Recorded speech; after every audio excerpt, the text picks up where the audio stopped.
बदला। कहते हैं कि ये एक ऐसा जहर है जो धीरे धीरे पीने वाले को ही खत्म कर देता है। आज हम एक ऐसी ही कहानी को परत दर परत खोल कर देखेंगे। समझेंगे कि कैसे नफरत का एक छोटा सा बीज 20 साल के लंबे इंतजार के बाद एक पूरे के पूरे परिवार को निगल जाता है। तो हर कहानी की एक जड़ होती है, एक सेंट्रल आइडिया। और इस कहानी की जड़ है बदले का माया जाल।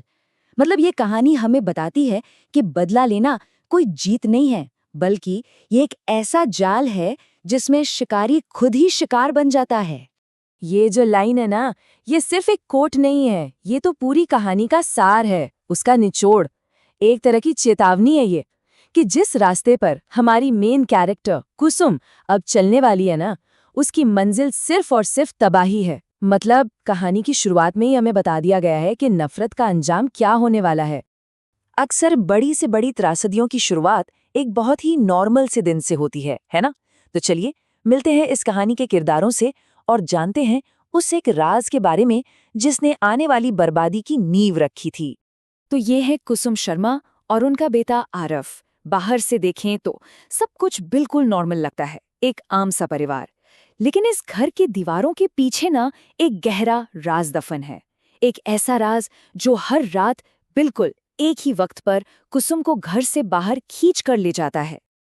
माँ आखिर हर रात जाती कहाँ थीं? सोचिए, ये सवाल आरिफ के दिमाग में सालों से घूम रहा था, लेकिन वो कभी पूछने की हिम्मत ही नहीं कर पाया। शायद उसकी माँ की आंखों में एक ऐसी खामोशी थी, एक ऐसी गहराई थी जो किसी भी सवाल को पैदा होने से पहले ही खत्म कर देती थी। और फिर एक दिन अनजाने में ही सही, आरव खुद तबाही को अपने घर के दरवाजे तक ले आता है। नेहा का घर आना ये कोई मामूली मुलाकात नहीं थी। ये तो उस टाइम बॉम्ब का बटन दबाने जैसा था जो 20 साल से टिक टिक कर रहा था, बस फटने का इंतजार। अब यहाँ जो हो रहा है ना, वो बहुत दिलचस्प है। कुसुम का तरीका देखिए, कितने आम से सवाल हैं। नाम क्या है, पापा का नाम क्या है? लेकिन इन्हीं साधारण सवालों के पीछे वो बड़ी चालाकी से नेहा की पूरी पहचान निकाल लेती है। और सोचिए, नेहा का हर जवाब उसके 20 साल पुराने जख्मों को कुरेद रहा था और उसके मन में बदले की साजिश को और भी पक्का कर रहा था। तो बस अब कुसुम का सालों का इंतजार खत्म होता है। अब शुरू होती है उसकी साजिश। और उसका हथियार कुछ ऐसा है जिस पर कोई सोच भी नहीं सकता, कोई शक भी नहीं कर सकता। मिठाई।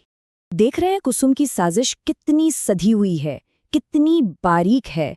वो एक अपनेपन का, प्यार का मुखौटा पहनती है और बड़ी ही होशियारी से अपना जाल बुनना शुरू कर देती है। वो नेहा को घर बुलाती है, उसके लिए अपने हाथ से मिठाई बनाती है और जोर देकर कहती है कि ये अपनी माँ के लिए भी ले जाओ। ये मिठाई सिर्फ मिठास नहीं है, ये जहर है, एक मीठा जहर जो धीरे धीरे दुश्मन के घर में घुल रहा था। और जैसा कि होना ही था, कुसुम का वो मीठा जहर असर दिखाना शुरू कर देता है। रिया, नेहा की माँ, अचानक बहुत ही रहस्यमय तरीके से बीमार पड़ जाती है। ये पहला संकेत था, पहला सबूत कि कुसुम की नफरत अब सिर्फ उसके दिल में कैद नहीं है, वो अब हकीकत बन चुकी थी, एक जानलेवा हकीकत। और फिर आरिफ के हाथ कुछ ऐसा लगता है जो उसके शक को एक भयानक यकीन में बदल देता है। उसे अपनी माँ के कमरे से ये अजीबोगरीब चीजें मिलती हैं। एक ग्लास पानी जिस पर नेहा लिखा है, बालों का गुच्छा, रिया लिखा हुआ रुमाल। ये सब क्या था? ये काले जादू का सामान था। अब आरिफ को सब समझ आ गया था कि जिस लड़की से वो प्यार करता है, उसकी माँ की बीमारी का सीधा कनेक्शन उसकी अपनी माँ से है। तो अब वो मोमेंट आता है जहां वो राज खुलता है, वो जख्म सामने आता है जो 20 सालों से कुसुम के दिल में नासूर बना हुआ था। सवाल ये है कि आखिर क्यों? कुसुम ये सब क्यों कर रही थी? देखिए, कुसुम की ये नफरत कोई एक दिन की नहीं है, ये पूरे 20 साल पुरानी है। ये कहानी शुरू होती है एक प्यार से, धोखे से, टूटे हुए सपनों से और फिर अकेलेपन से।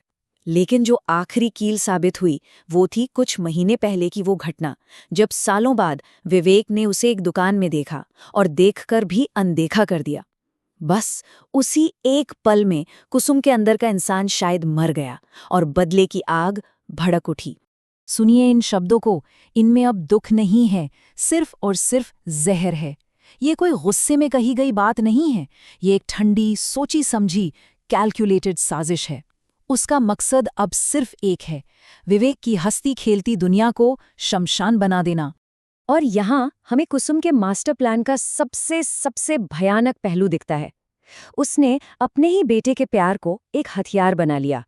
सोचिए, उसका मकसद सिर्फ जान लेना था ही नहीं, वो तो विवेक को तिल तिल कर मरते हुए देखना चाहती थी, ठीक वैसे ही जैसे वो खुद 20 सालों से हर रोज तड़पती आई थी। और एक बार जब बदले का ये सिलसिला शुरू हो जाता है तो फिर उसे रोकना लगभग नामुमकिन हो जाता है। अब कहानी बहुत तेजी से उस बर्बादी की तरफ दौड़ती है जिसकी स्क्रिप्ट कुसुम ने खुद ही लिखी थी। और पहला डोमिनो गिरता है। कुसुम की साजिश का पहला शिकार रिया, एक बेकसूर औरत जिसका गुनाह सिर्फ इतना था कि उसने उस आदमी से प्यार किया था जिसने कभी कुसुम को धोखा दिया था। ये पहली मौत थी और इसके साथ ही तबाही का वो खेल शुरू हो गया जिसे अब कोई नहीं रोक सकता था। ये जो सीन है ना, ये दिल दहला देता है। एक तरफ है बेटा आरव जो गिड़गिड़ा रहा है, माँ बस करो, बदला पूरा हो गया। और दूसरी तरफ है कुसुम जो बदले की आग में इस कदर अंधी हो चुकी है कि उसे अपने बेटे की चीखें तक सुनाई नहीं दे रही। वो कहती है, नहीं आरव, अभी तो नेहा की बारी है। और कुसुम जरा भी नहीं हिचकिचाती, वो अपनी बात पर कायम रहती है। बदले की आग में उसने उस लड़की की भी जान ले ली जिसे उसका अपना बेटा अपनी जान से ज्यादा चाहता था। नेहा की मौत के साथ कुसुम ने सिर्फ विवेक से उसका सब कुछ नहीं छीना, उसने अपने बेटे से भी उसका सब कुछ छीन लिया था। और ये है बदले की असली कीमत, आखिरी डोमिनो। दुश्मन को बर्बाद करने के जुनून में कुसुम ने अनजाने में ही सही अपने ही बेटे की जान ले ली। जिस बेटे को वो अपनी दुनिया मानती थी, उसी को अपनी नफरत की आग में जला दिया। ये वो अंजाम था जिसकी उसने सपने में भी कल्पना नहीं की होगी। तो सब कुछ खत्म हो चुका है, धूल बैठ चुकी है, अब बस मलबा बचा है। चलिए देखते हैं कि नफरत की इस कहानी के मलबे के नीचे आखिर बचा क्या है। याद है वो लाइन कहानी की शुरुआत में, काला जादू बर्बादी की राह है, ये किसी को नहीं बख्शता।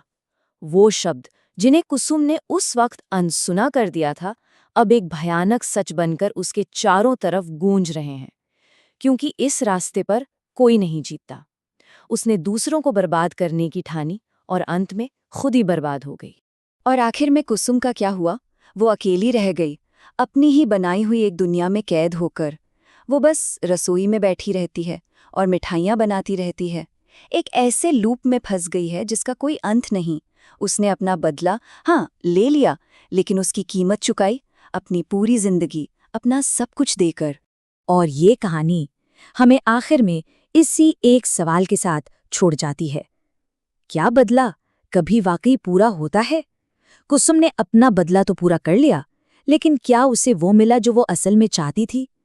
क्या उसे शांति मिली, सुकून मिला, या फिर बदले का ये माया जाल आखिर में अपने पीछे सिर्फ अंधेरा और राख ही छोड़ जाता है?